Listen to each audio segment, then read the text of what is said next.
Well, obviously, I know you guys got some, probably going to have a few questions.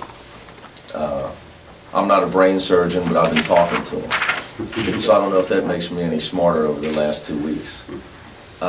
So as you see with this, we'll talk about the status quo of the program here in a minute. But I think it's important for you guys, for people to see me. I know I've walked into a few places to get tea and coffee, and people looked at me like they saw a ghost.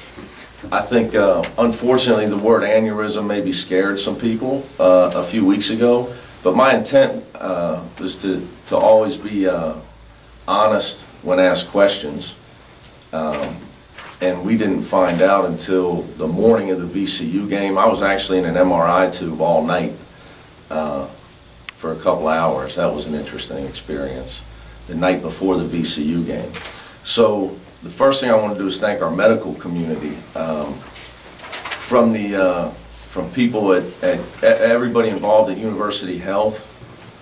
I think we all know that if you've had an issue and you've had to go to an emergency room, it sometimes can take a while. But for me, I was able to get from CAT scan to MRI to MRA to angiogram and to diagnosis from some of the best doctors in the world that we're fortunate to have here within our network at the University Hospital, in particular in our neurology department and the Mayfield Clinic. So that was much appreciated by me and myself and my family, because obviously time was of the essence, trying to figure out, should I be coaching a game?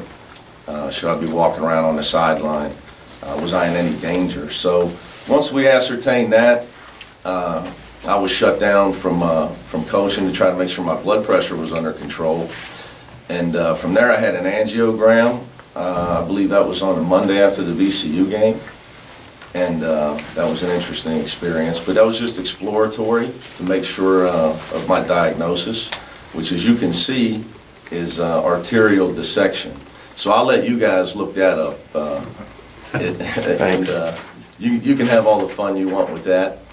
But the best part about this for me medically is when they tell you that all you need is some medication, some rest, and maintain a normal blood pressure.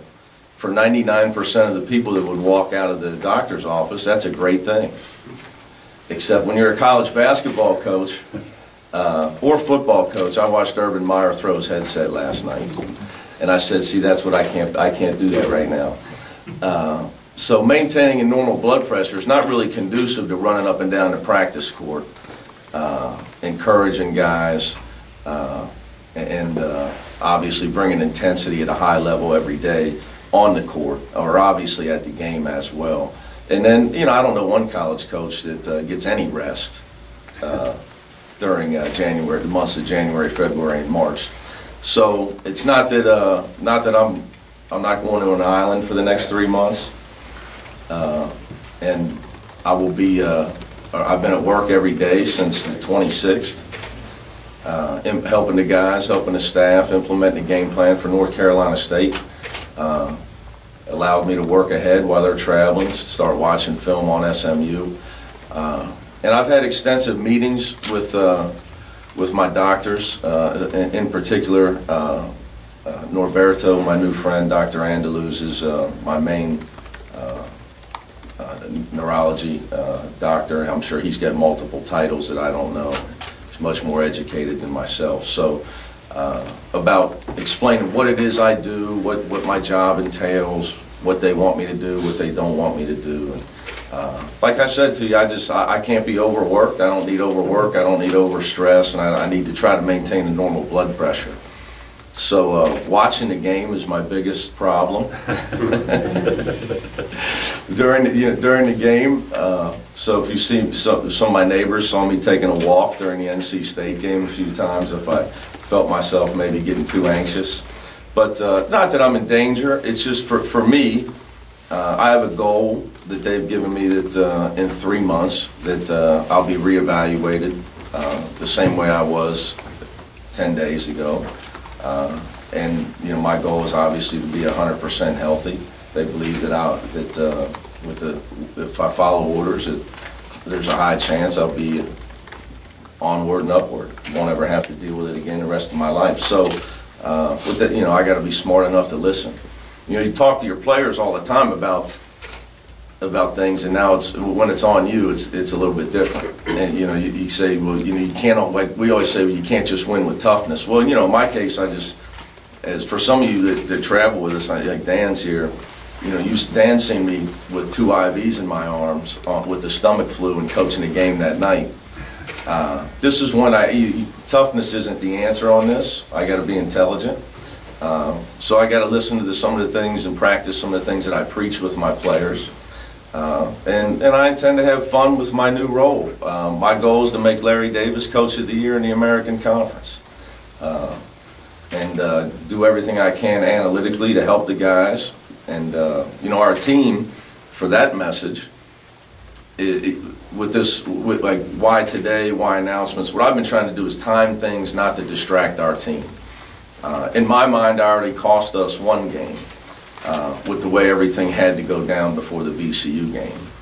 We really left the guys with no chance that day with the way I had to tell them I couldn't coach the game almost an hour before the game. So I didn't want that to happen again. So for me, they know that this is a high possibility. My line to them is I'm Pat Riley with no rings, no hair, and no tan. But I'm still in charge. They see me every day.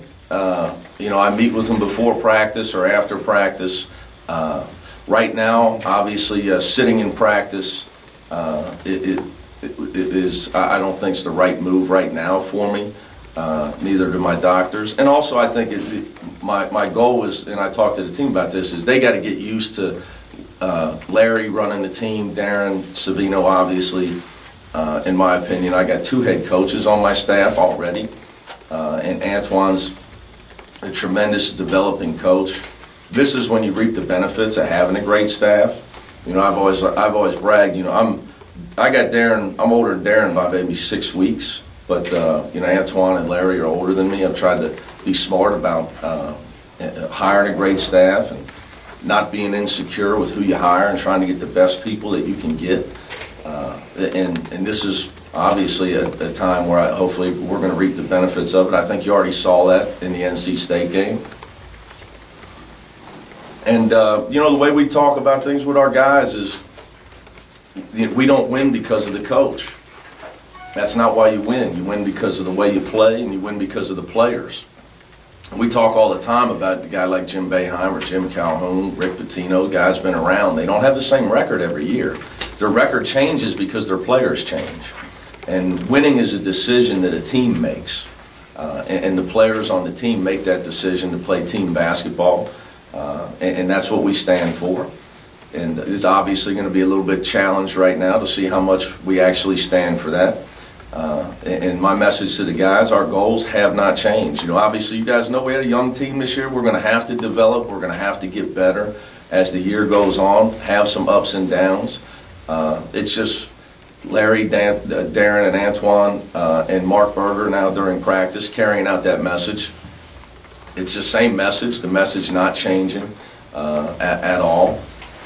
Allows me, while they're at practice, I'm sitting in my office doing more analysis, going back to an old role I had years ago, and I've already started to enjoy that part of it because I don't have to do a lot of this.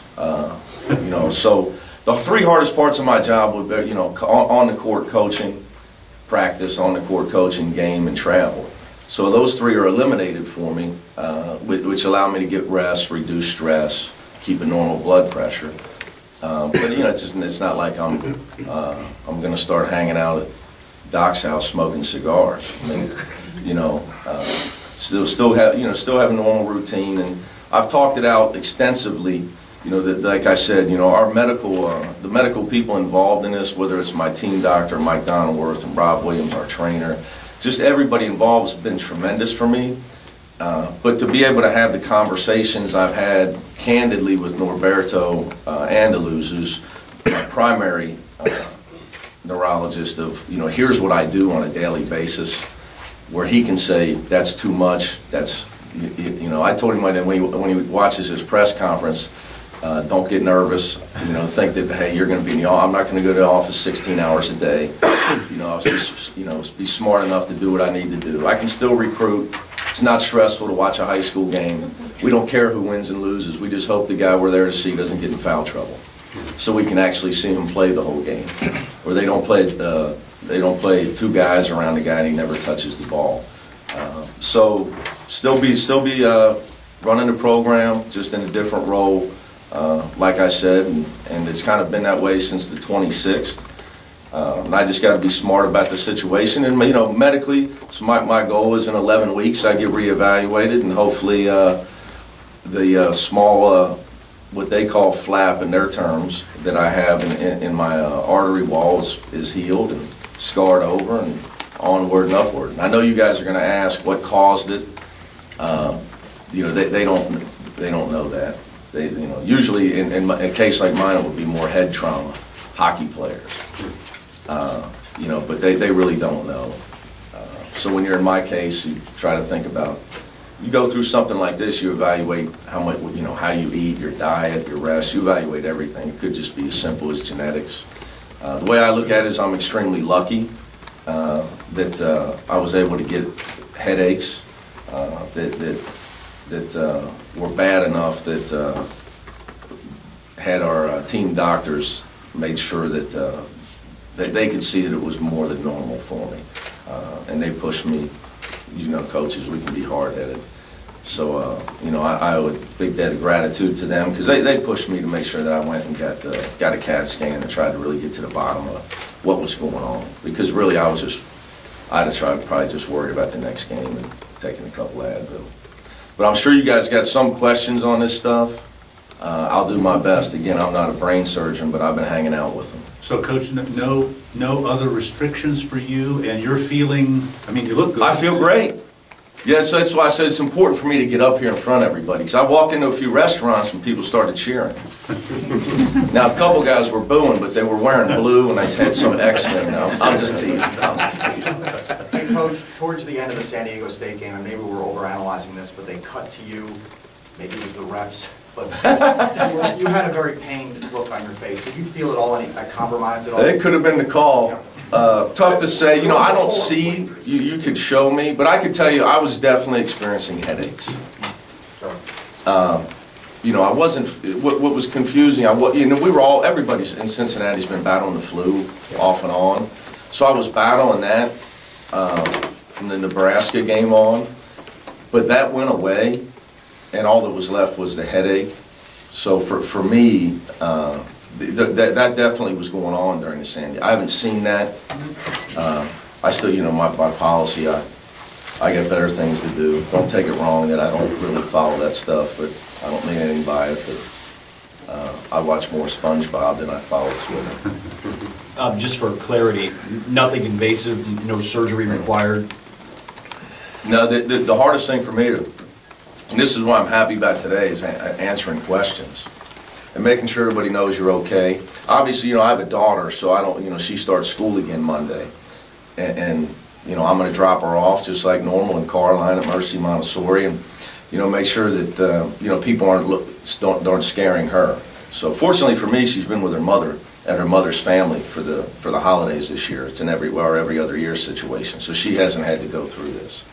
I can give you bring levity to the situation. She made this real. She by far had the fastest diagnosis, and was 100% right. She knew. I told her I had headaches. She said, "Dad, I don't understand this. If you have a headache, just don't coach. Then you don't have to scream and yell." So there it is. She also said cancel the games, which I told her I couldn't.